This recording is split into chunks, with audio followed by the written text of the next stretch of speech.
Selamat pagi semua, Shalom. Saya percaya hari ini kita bersuka cita ya. Seperti hari ini kita full band, ada pemain musik. Saya minta mereka untuk melayani Tuhan.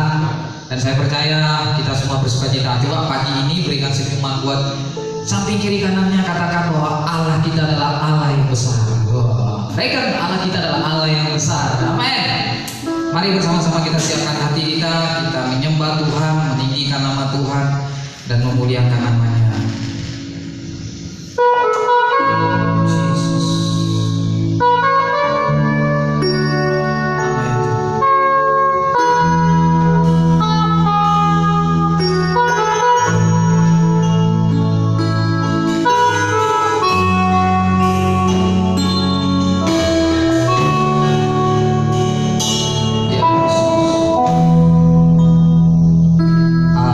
Ada tempat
kuasa salibmu pulihkanku,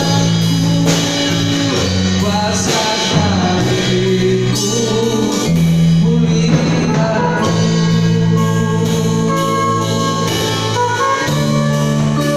Haleluya Tuhan.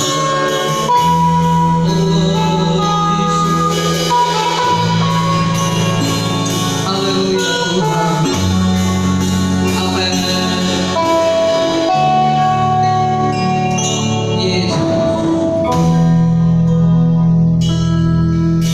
Terima kasih Bapa di surga. Pagi hari ini Tuhan kami akan menghampiri Engkau, menyembah Engkau, mengawali hari kami memuliakan, meninggikan nama-Mu. Urapi setiap kami Tuhan, Roh-Mu tidak terbatas ruang dan waktu dalam nama Yesus. Dimanapun kami berada Tuhan, Engkau ada di situ. Kau siap melawat setiap kami, Kau siap menjamah setiap kami di dalam nama Yesus. Kami haus, kami rindu akan hadirat-Mu Tuhan. Jamah setiap kami, bekerja di tengah-tengah kami Bapa di surga. Dalam nama Yesus kami berdoa dan mengucap syukur. Kami siap meninggikan Engkau. Haleluya. Amin.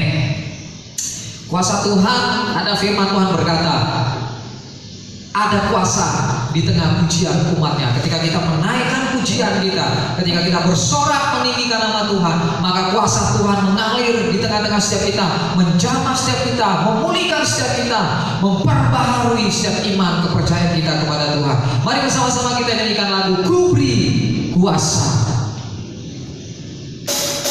Ku diberi kuasa. Amin. Haleluya. Ya Yesus.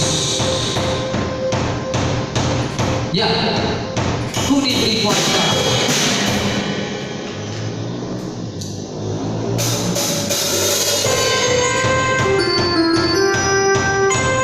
Amin. Kami mau meninggikan Engkau, bersorak bagi Engkau Tuhan. Ku diberi kuasa, Raja mulia, aku dan kusuk bawa kami. Yes.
dimanapun kita berada, Dia yang disanjung, Dia yang ditinggikan, Dia yang dimuliakan. Mari kita siapkan hati kita. Hari ini kita juga akan perjamuan kudus. Mari kita siapkan hati kita sungguh-sungguh agar melalui perjamuan kudus Tuhan kita boleh mengalami kasih Tuhan. Kita boleh berjumpa dengan kasih Tuhan. Kita boleh dibahari. Mungkin akhir-akhir ini kasih kita mulai luntur kepada Tuhan.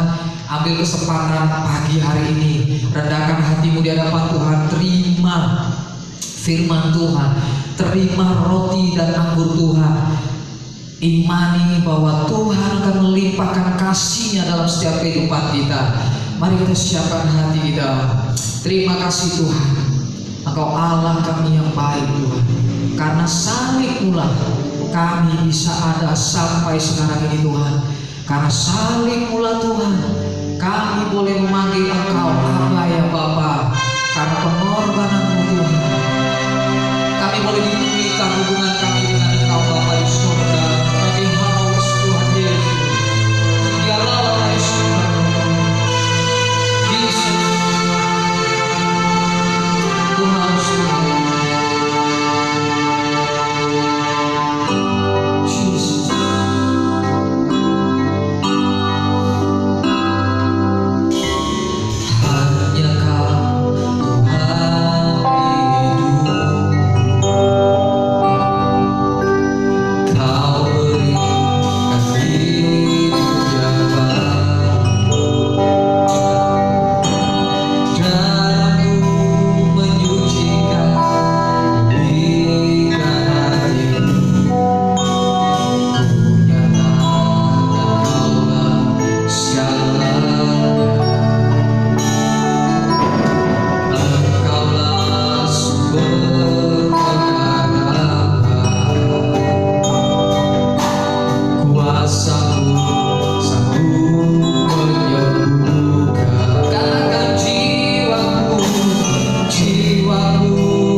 hati kami Tuhan. Kami mau beri telinga kami mau beri pendengaran kami untuk firman-Mu hari ini. Berbicaralah Engkau Tuhan pagi hari ini kepada setiap kami. Kami beri hati kami beri telinga seorang murid untuk ditabur firman-Mu, sehingga ketika firman itu ditabur, firman itu bekerja berkarya dalam hidup kami Tuhan. Kami menolak setiap kuasa gelap yang ingin menghalau, yang ingin mengganggu pikiran kami dimanapun kami berada.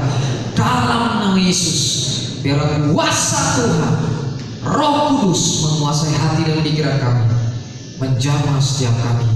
Terima kasih Bapa di surga. Kami sambut firman-Mu di dalam nama Yesus. Kami berdoa dan mengucap syukur. Haleluya. Amin. Mari bersama-sama kita ambil Alkitab kita. Kita siapkan, kita ambil Alkitab kita.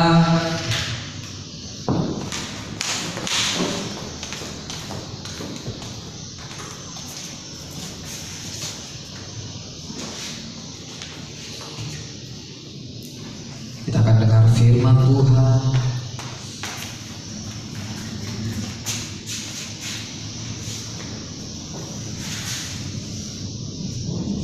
Ada suatu kata yang saya dapat ketika saya lagi membaca buku.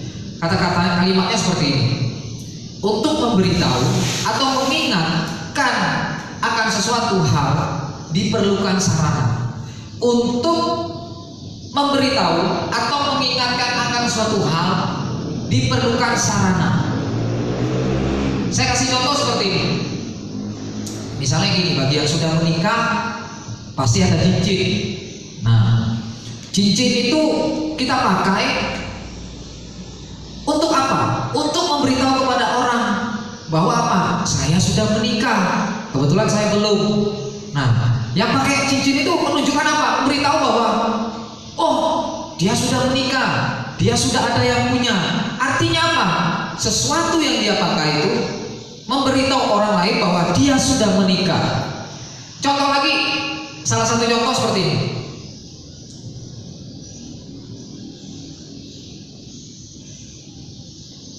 Motor yang di belakang, motor apa? Sokun, motor Sokun milik kesayangan almarhum Bapak Gembala di tempat ini. Motor Sokun itu identik dengan siapa? Dengan almarhum. Nah, ketika bunyi motor itu beberapa tahun yang lalu, 5 tahun yang lalu, kalau saya besuk pakai motor itu, beberapa jemaat bilang, kami kira oh. Artinya apa? Bunyi motornya aja sudah menunjukkan siapa yang memakainya. Nah, artinya sesuatu yang dipakai atau sesuatu itu akan memberitahu atau mengingatkan kita akan sesuatu. Salah satu contohnya monumen. Nah, monumen Pancasila mengingatkan kita akan sejarah dulunya, bagaimana Pancasila, Piagam Jakarta itu ditetapkan sebagai Pancasila waktu itu. Dan monumen banyak lagi, monumen di Koba. Contohnya monumen di Koba. Monumen di Koba ini ada lambang apa? Ikan sama apa? Udang. Ikan sama udang. Nah, monumen itu menunjukkan bahwa Koba penghasil ikan dan udang. Nah, jadi sarana sesuatu menunjukkan atau memberitahu kita akan sesuatu. Nah, sekarang pertanyaannya seperti ini. Salib menunjukkan apa bagi kita? Salib itu menunjukkan apa bagi setiap pribadi kita? Ketika kita melihat salib, apa yang terlintas dalam setiap kehidupan kita? Nah, misalnya di sini Regen. Apa salib bagi Regen? Salib apa? Daniel. Salib apa bagi Daniel? Pengorbanan Yesus. Daniel berkata bahwa ketika dia melihat salib, dia ingat itulah pengorbanan Yesus di kayu salib. Nah, salib, orang yang memakai salib, pakai kalung, salib, belum tentu orang itu benar-benar bisa memaknai pengorbanan Yesus dalam hidupnya. Namun salib menunjukkan, mengingatkan kita akan apa? Akan pengorbanan Yesus di kayu salib.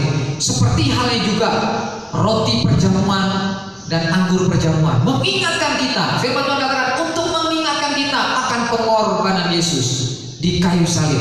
Apa sebenarnya yang Yesus kerjakan di kayu salib? Selama ini kita tahu, kita sering berdoa bahwa Tuhan, segala sakit penyakit aku sudah Kau tanggung di kayu salib. Oleh bilur-bilur darah-Mu aku sembuh.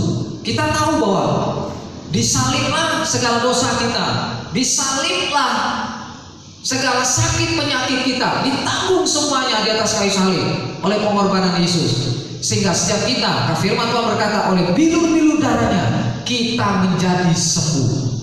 Oleh pengorbanan Yesus di kayu salib kita ditebus menjadi orang yang merdeka.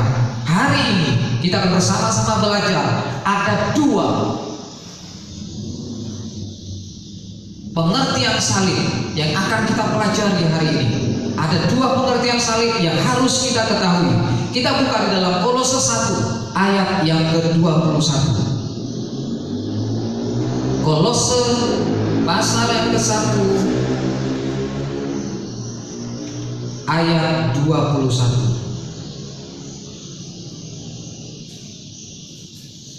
Kolose 1 ayat 21. Sudah dapat semua yang di rumah? Saya akan bacakan bagi kita semua. Kolose 1 ayat 21.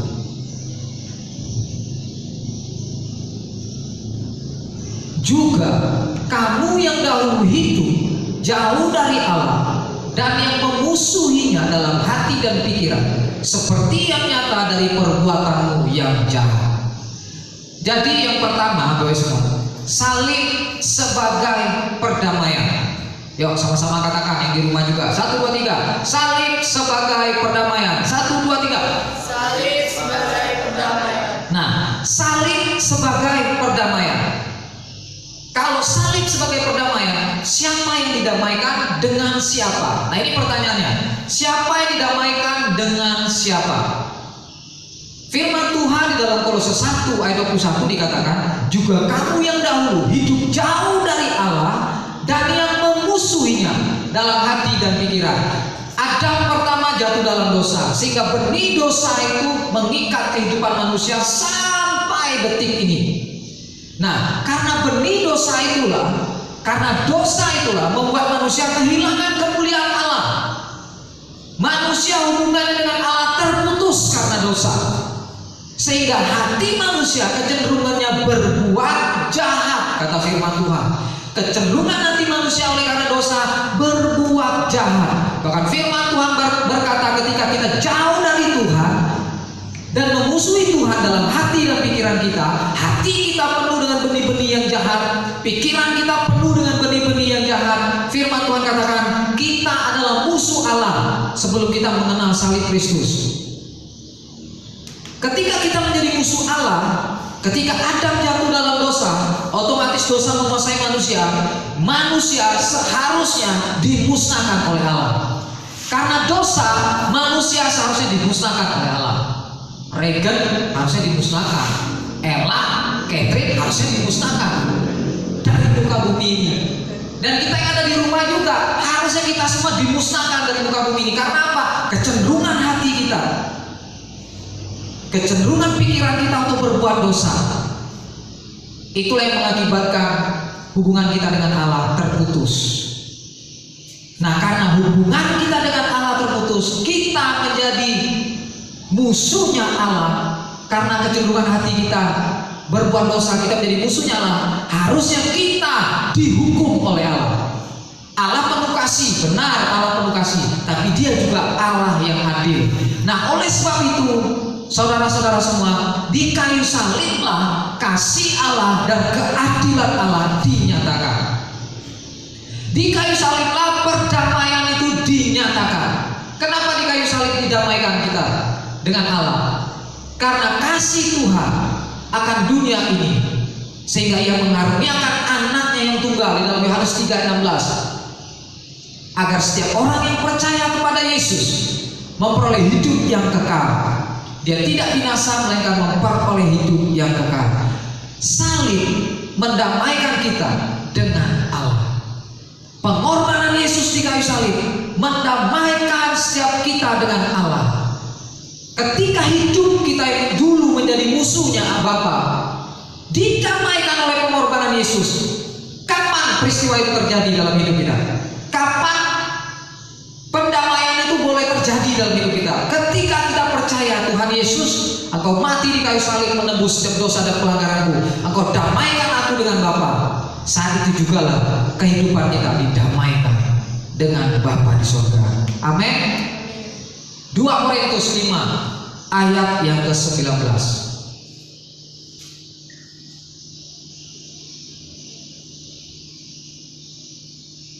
2 Korintus 5 ayat 19. Sebab Allah mendamaikan dunia dengan dirinya oleh Kristus dengan tidak memperhitungkan pelanggaran mereka. Ia telah mempercayakan berita perdamaian itu kepada kami. Perhatikan guys, Yes, Allah mendamaikan kita dengan dirinya melalui dirinya. Mengerti guys semua? Saya ulangi. Allah mendamaikan dirinya dengan mendamaikan kita dengan dirinya melalui dirinya. Saya ulangi sekali lagi biar kita ngerti. Allah mendamaikan manusia dengan dirinya melalui dirinya. Artinya Allah mendamaikan kita melalui pengorbanan Yesus, yaitu apa? Allah sendiri yang turun sebagai manusia. Bahkan dia taat sampai mati. Firman Tuhan katakan mati di kayu salib. Dia damaikan kita dengan Bapa di surga. Oleh sebab itu guys semua, kalau ada hal-hal yang mengintimidasi kita, engkau nggak layak di hadapan Tuhan, ucapkan firman Tuhan. Saya dilayakkan oleh Tuhan. Saya tahu saya manusia yang berdosa. Saya minta ampun di hadapan Tuhan. Dan Tuhan mendamaikan saya dengan Bapa di surga. Jangan mau diintimidasi oleh setan. Setan berusaha mengintimidasi kita. Kita nggak layak lah, kau nggak layak di hadirat Tuhan. Dia terus mendakwa kita. Tuh setan itu tugasnya mendakwa terus, menjerumuskan kita. Tapi firman Tuhan memerdekakan setiap kita. Firman Tuhan berkata apa? Tuhan oleh pengorbanannya di kayu salib dia damaikan kita dengan Bapa di surga. Oleh sebab itu Bapak Ibu semua, kalau kita tahu bahwa kita sudah didamaikan dengan Bapa di surga, kita ketika datang mencari Tuhan, apakah kita datang dengan sebuah ketakutan? Ketakutan dalam tanda kutip, artinya takut yang benar-benar nanti Tuhan hajar saya, Tuhan hukum saya. Ingat, di dalam kasih karunia tidak ada penghukuman lagi. Di dalam kasih karunia Tuhan tidak ada penghukuman lagi. Kalau kita masih hidup di dalam penghukuman, berarti kita belum benar-benar merdeka, kata firman Tuhan. Sekali merdeka tetap merdeka. Nah itu lagu zaman dulu. Sekali merdeka tetap merdeka selama hayat masih dikandung badan. Nah itu lagu perjuangan. Nah tapi kita nggak berjuang sama sekali. Yang berjuang untuk kita siapa? Allah sendiri. Sekali dia merdekakan, sekali saja dia mati di kayu salib, tapi dampaknya sampai kekekalan dalam setiap kehidupan kita. Amin guys. Besar nggak perbuatan Tuhan bagi setiap kita? Sangat besar. Ayat di dalam Roma 5 ayat 8. Roma 5 ayat 8.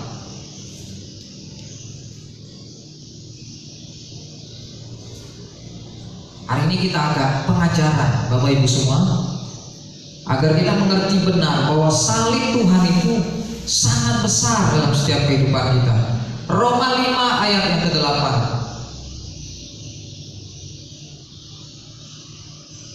Nih, akan tetapi Allah menunjukkan kasih-Nya kepada kita. Allah menunjukkan kasih-Nya kepada kita oleh karena Kristus telah mati untuk kita ketika kita masih berdosa. Kristus mati untuk kita ketika kita masih berdosa. Dia tanggung semua dosa dan pelanggaran kita di kayu salib. Sehingga apa? Sehingga setiap kita menjadi orang-orang yang merdeka, orang-orang yang tidak terikat lagi dalam penghukuman. Karena apa? Karena kemerdekaan yang Tuhan kasih adalah kemerdekaan yang mahal, Bapak Ibu semua. Dia bukan memberi, dia menebus bukan dengan uang, tapi dia menebus dengan darahnya yang mahal. Oleh sebab itu jangan sia-siakan pengorbanan Tuhan. Mari hidup lekat kepada Tuhan. Cari Tuhan sungguh-sungguh, bergaul intim dengan Tuhan. Saya percaya kita akan jadi orang-orang yang berkenan di hati Tuhan. Kita kembali di dalam 2 Korintus 5 ayat 19 tadi. Setelah kita didamaikan oleh Tuhan, apa yang harus kita lakukan? Ada tugas yang harus kita lakukan, Bapak Ibu semua, saudara. 2 Korintus 5 ayat 19.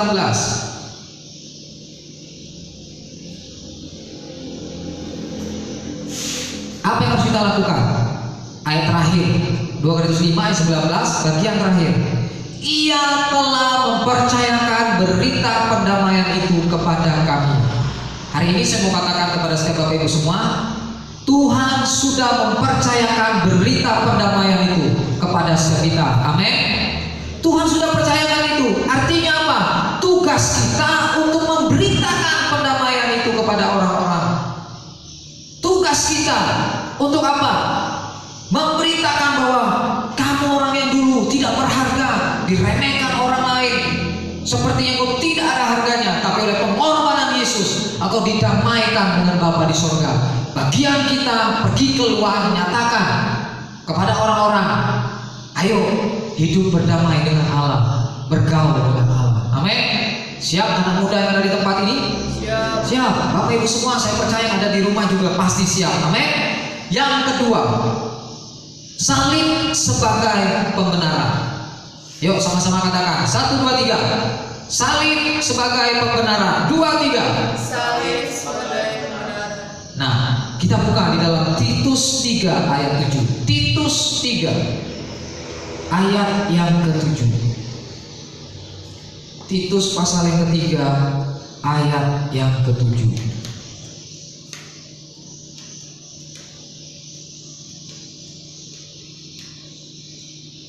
Ini Titus 3 ayat yang ke-7. Supaya kita sebagai orang yang dibenarkan oleh kasih karunia-Nya berhak menerima hidup yang kekal sesuai dengan pengharapan kita. Hal yang kedua, salib sebagai pembenaran. Sebelum peristiwa salib, manusia tidak ada yang benar di mata Tuhan. Kenapa? Karena benih dosa. Tidak ada satupun manusia yang benar di hadapan Tuhan kecuali orang-orang yang dipilih Tuhan pada waktu itu, seperti Nabi, bangsa Israel yang dipimpin Tuhan. Tapi melalui salib tidak ada lagi orang-orang khusus yang dipilih oleh Tuhan. Semua yang percaya kepada Dia dibenarkan oleh Tuhan. Amin. Bukan hanya pendeta yang dibenarkan, bukan hanya penginjil yang dibenarkan, tapi setiap orang yang percaya kepada salib Kristus, pengorbanan Yesus, maka setiap kita dibenarkan oleh Tuhan. Galatia 2 ayat 16. Galatia pasal yang kedua ayat yang ke-16.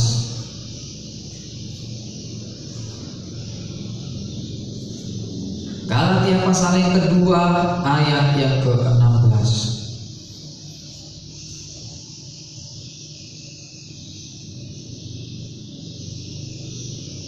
Perhatikan.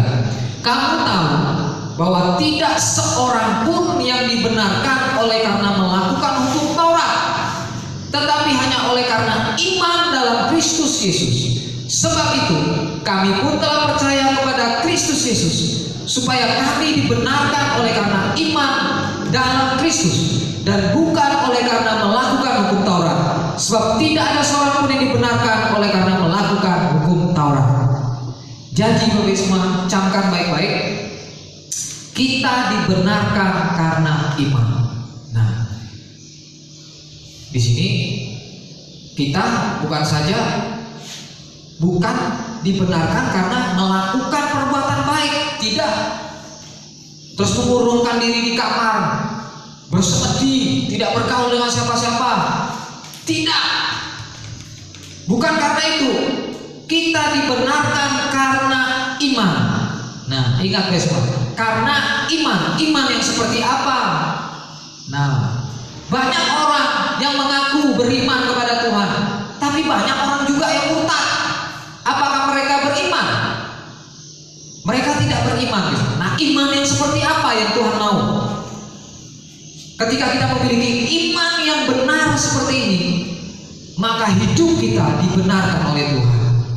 Nah, iman yang benar itu iman yang seperti apa? Firman Tuhan katakan, iman timbul dari pendengaran akan firman Kristus. Iman itu timbul dari pendengaran kita akan firman Kristus. Iman itu terus berproses, terus bertumbuh ketika kita rajin baca firman atau dengar firman Tuhan. Kalau tidak pernah dengar firman Tuhan, iman apa yang mau kita tumbuhkan dalam hidup kita? Nah, iman yang benar adalah iman yang membawa setiap kita menjadi serupa dengan Yesus. Perhatikan, iman yang benar adalah iman yang membawa setiap kita menjadi serupa dengan Yesus. Itu iman yang benar. Artinya apa? Iman itu percaya dan mempercayakan. Nah, misalnya gini, Regen kakinya sakit, tiba-tiba Daniel ajak Regen mau ke, ya Nil, antarku ke rumah sakit Siloam, misalnya gitu. Nah, terus Regen harus percaya dan mempercayakan kehidupannya kepada Daniel. Kenapa? Kalau dia hanya percaya, aku percaya nih, kapacak mau aku sampai ke Jakarta, sampai ke rumah sakit Siloam, aku percaya deh. Tapi kalau Regen tidak ikut naik, tidak mempercayakan hidupnya naik di bonceng Daniel dan sampai di Siloam, itu bukan iman. Dia hanya percaya saja. Giliran diajak Daniel, yo kalau kamu percaya ikutku. Regen enggak, dana. Itu namanya tidak percaya, boy semua. Percaya itu artinya apa? Mau menyerahkan hidup kita sepenuhnya kepada Tuhan. Tuhan bilang, yo, kada ke surga ada. Oh Tuhan, mau ke surga. Gak percaya dah, aku baca mau akan ke surga. Percaya Tuhan. Yo, kata kok lakukan firman Tuhan, maka kau pasti sampai ke sana. Taat dengan suaraku. Aduh Tuhan, susah Tuhan. Aku percaya kau baca mau aku ke situ. Tapi kok agak susah Tuhan, berhenti berjudi, ku susah Tuhan. Berhenti merokok, ku susah. Berhenti minum mabuk-mabuk, ku susah Tuhan. Kita hanya percaya, itu iman yang gak benar. Iman yang benar adalah iman yang percaya dan mempercayakan hidup. Ketika kita mempercayakan hidup kita sepenuhnya kepada Tuhan, otomatis Bapak Ibu semua, kita taat melakukan firman Tuhan. Inilah iman yang benar. Iman yang akan membawa kita serupa dengan Yesus. Di dalam Filipi pasal yang kedua dikatakan bahwa hendaklah kamu dalam hidupmu bersama menaruh pikiran dan perasaan yang terdapat juga dalam Kristus Yesus. Filipi 2 ayat yang kelima. Bisa dibaca di rumah. Artinya apa? Serupa dalam hal apa? Serupa memiliki pikiran Kristus dalam hidup kita. Memiliki perasaan Kristus. Apa yang Yesus lakukan ketika dia melihat orang-orang yang sakit? Apa yang Yesus lakukan ketika dia melihat orang-orang yang kekurangan? Ketika engkau memberi kepada orang seperti itu, Yesus katakan, engkau juga sudah memberi untuk aku. Oleh sebab itu, semua, iman yang benar adalah iman yang membawa kita semakin serupa dengan Yesus. Tanya orang sampingmu, keluarga kita yang terdekat, sudahkah buah kekristenan itu dilihat oleh keluarga kita? Sudahkah buah itu dilihat oleh orang-orang yang terdekat kita? Sudahkah mereka melihat bahwa kita ini benar-benar orang yang memiliki keserupaan dengan Kristus? Keserupaan dengan Kristus itu banyak. Salah satu contohnya apa? Ada yang ingat buah roh? Di mana buah roh? Ada yang ingat anak muda yang di tempat ini? Galatia 5 ayat 22 dan 23. Ada berapa buah roh? 1, tapi 9. Kasih, sukacita, damai sejahtera, kebaikan, kemurahan, kelemah lembutan, dan sebagainya. Yang terakhir penguasaan diri ya. Ada 9. Nanti bisa baca di rumah. Ada 9 buah roh. Itu buah yang harus kita lakukan. Ada lagi buah-buah terang. Terang hanya berbuahkan kebaikan, kebenaran, dan keadilan. Jadi terang, ada buah terang, ada buah roh yang harus kita hasilkan sehingga orang-orang yang di luar melihat Yesus dalam setiap kehidupan kita. Nah, coba cek diri kita guys. Akhir-akhir ini, apakah saya benar-benar memiliki iman di dalam Tuhan? Apakah iman yang ada yang selama ini saya anggap itu iman, ternyata itu bukan iman. Iman yang benar adalah iman yang percaya bahwa Yesus ada dan mempercayakan hidup kita kepada Yesus. Itu iman yang benar. Mau mempercayakan hidup kita kepada Yesus? Kalau mau, mari. Hari ini kesempatan bagi setiap kita. Kembalilah kepada Yesus. Biarkan Yesus, izinkan Yesus menguasai hidup kita, seluruh aspek hidup kita. Ada sebuah ilustrasi sebagai penutup. Ilustrasinya seperti ini. Saya memiliki sebuah rumah. Saya ilustrasikan. Saya memiliki sebuah rumah. Ruangan ini adalah ruang tamu saya. Di dekat drum itu adalah dapur. Di dekat drum ini dapur. Di sini WC.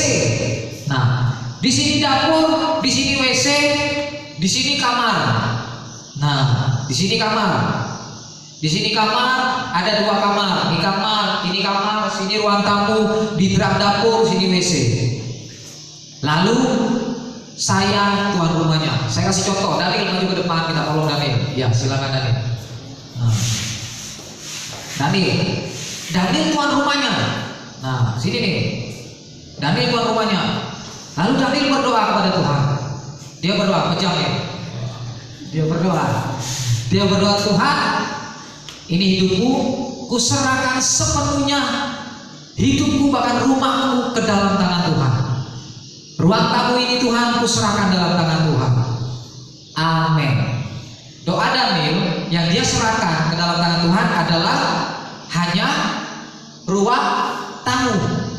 Nah, ketika pencuri datang, nah, Regan, ayo ke sini kan, ilustrasi. Ini ilustrasi guys, ilustrasi. Pencuri datang, lalu dia masuk ke kamar sini. Nah, kamar situ, kamar dia sendiri. Sini kamar situ. Nah, dia masuk ke kamar. Tadi Daniel berdoa, dia percaya bahwa Tuhan akan menjaga hidupnya. Tapi dia hanya menyerahkan kepada Tuhan ruang tamunya. Lalu pencuri ini masuk. Terus dia menguasai rumah itu. Daniel bisa protes gak ke Tuhan? Terus mungkin Daniel protes, Tuhan, kenapa Tuhan izinkan orang masuk di pakaiku? Nah, dia sambil apa barang yang bagus yang bisa dibawa lari.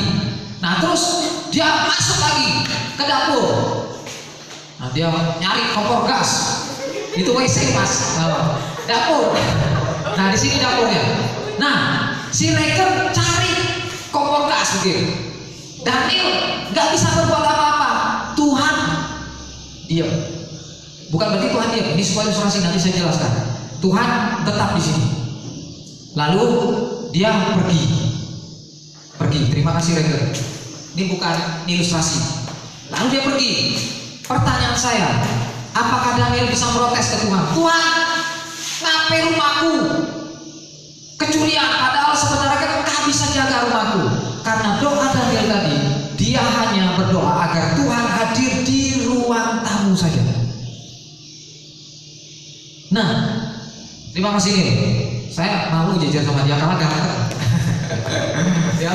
Nah, jadi seperti ini guys. Kadang hidupan kita itu seperti ini. Kita nih, Tuhan, keluargaku kuserahkan ke Tuhan. Nih Tuhan, pimpin keluargaku. Tapi masalah keuanganku biar baik Tuhan. Jangan ikut campur Tuhan. Masalah keuanganku, jangan Tuhan. Cukup keluargaku baik. Nah, hati-hati guys. Nanti ada apa-apa dengan usaha kita, ada apa-apa dengan keuangan kita, jangan nyalain Tuhan. Karena kita nggak pernah menyerahkan sepenuhnya kepada Tuhan. Yang Tuhan mau apa? Tuhan serahkan seluruh aspek hidupku ke dalam tangan Tuhan. Seluruh ruang dalam hatiku Engkau kuasai Tuhan. Keluargaku, keuanganku, apapun masa depanku Tuhan, Engkau yang mengendalikannya. Sehingga apa guys semua? Sehingga kita menjadi orang-orang yang hidupnya damai sejahtera. Firman Tuhan katakan, damai sejahtera yang kuberikan kepadamu melampaui segala akal. Artinya apa? Damai sejahtera yang Tuhan berikan dalam setiap kita. Itulah artinya melampaui segala akal. Ketika kita tahu pengorbanan Yesus di kayu salib mendamaikan kita, bahkan membenarkan kita agar kita memiliki hubungan yang baik ke Tuhan, dan hidup kita di muka bumi serupa dengan Yesus. Mau serupa dengan Yesus? Amin. Mari kita tingkatkan kehidupan kerohanian kita. Kita siapkan hati kita untuk terima perjamuan Tuhan. Saya undang pemain musik maju ke depan. Mari Bapak Ibu semua, siapkan hati kita, terima firman Tuhan ini dengan hati kita, bahwa salib Kristus, pengorbanan Yesus di kayu salib mendamaikan kita dengan Bapa. Pengorbanan Yesus di kayu salib membenarkan setiap kita. Milikilah iman yang benar di dalam Tuhan. Apa itu iman yang benar? Iman yang membawa kita semakin serupa dengan Tuhan, menghasilkan buah-buah kebenaran yang dinikmati oleh semua orang. Mari setiap kita siapkan hati kita. Roti yang sudah saya bagikan kepada Bapak Ibu semua, siapkan roti ini, taruh di samping kita. Siapkan, ya Yesus, Jesus, Jesus. Telah kulihat bukti kasih-Mu, Kau menderita tinggalanku. Dengan darah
setiap kami untuk menghampiri Engkau, melakukan perjamuan kudus-Mu. Darah-Mu menguasai setiap kami Tuhan.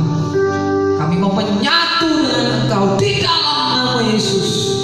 Bawa setiap kami Tuhan, Kau Allah yang hidup, Kau Allah yang berkuasa Yesus. Terima kasih Yesus. Kami siap menerima tubuh dan darah Tuhan. Dalam nama Yesus kami berdoa. Amin. Mari kita ambil setiap roti dan anggur yang saya berikan.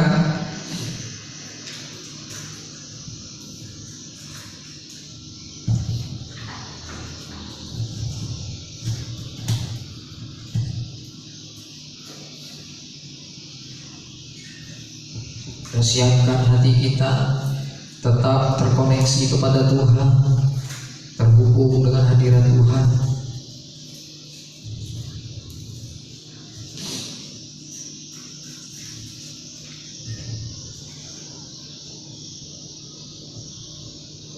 Mari kita siapkan hati kita. Kita pegang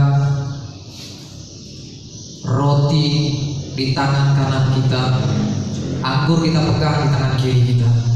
Roti yang ada di tangan kanan kita angkat sebelum kita makan. Anggur yang ada di tangan kiri kita taruh di dada kita. Sebelum kita makan anggur ini, kita dengarkan firman Tuhan. Mari imani Bapak Ibu semua. Sebab apa yang telah aku teruskan kepadamu, telah aku terima dari Tuhan, yaitu bahwa Tuhan Yesus pada malam waktu Ia diserahkan mengambil roti, dan sudah itu Ia mengucap syukur atasnya. Ia memecah-mecahkannya dan berkata, inilah tubuhku yang diserahkan bagi kamu. Perbuatlah ini menjadi peringatan akan aku. Mari kita terima, kita makan roti yang melambangkan tubuh Tuhan di dalam nama Tuhan Yesus Kristus.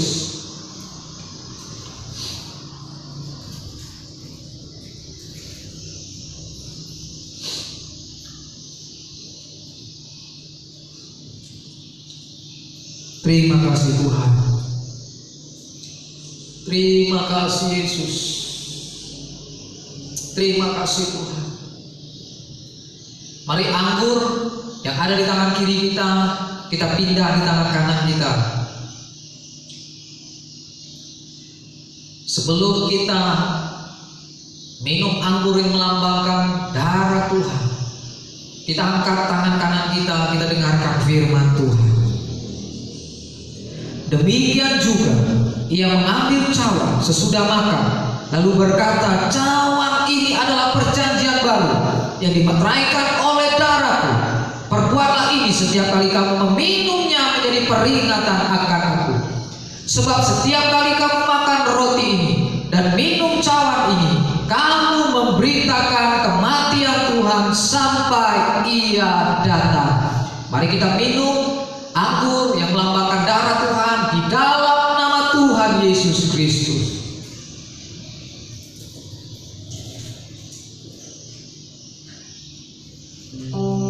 Mari kita sembah Dia.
mau berdoa buat bangsa kami Tuhan.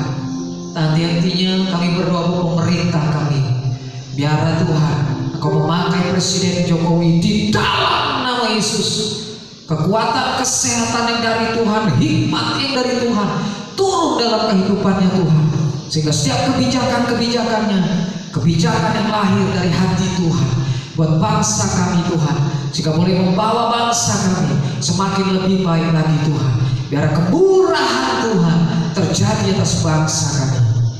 Kami berdoa buat pulau kami Bangka. Kami mengucap syukur buat segala sesuatu yang sudah Engkau kerjakan, bahkan akan Engkau kerjakan dalam pulau kami Tuhan, terkhusus Pulau Bangka Belitung ini Bapak. Bekerjalah secara dahsyat Tuhan. Pemerintah yang ada, Kau berikan hati yang takut akan Tuhan.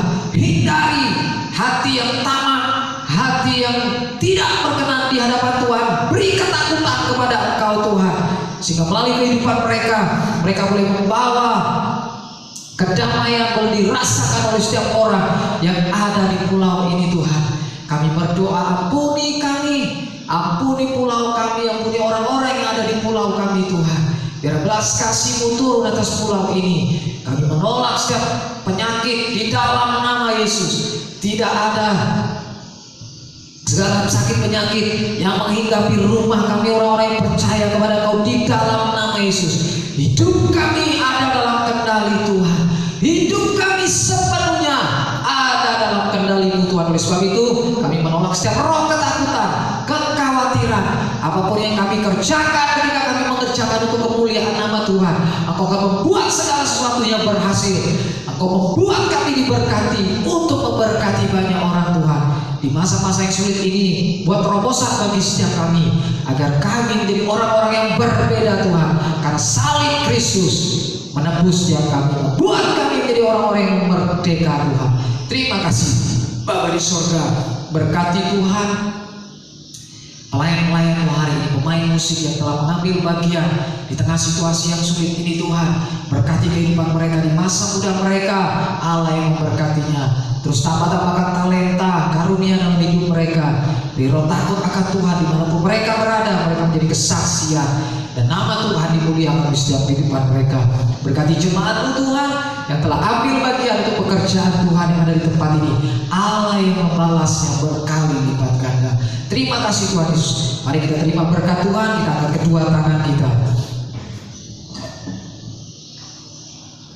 Diberkatilah engkau di dalam dan di luar rumahmu. Diberkatilah keluargamu. Diberkatilah pekerjaanmu. Diberkatilah studimu. Ketika kau membaca, merenungkan dan melakukan firman Tuhan, janji Tuhan, apa saja yang kau buat, dibuat Tuhan berhasil. Terimalah berkat yang daripada Allah Bapa, kasih sayang daripada putranya Yesus, dan persekutuan yang indah, damai, sejahtera, sukacita yang dikerjakan oleh Roh Kudus menyertai kita hari ini sampai selama-lamanya. Di dalam nama Tuhan Yesus Kristus kami berdoa dan mengucapkan syukur. Haleluya. Sama-sama kita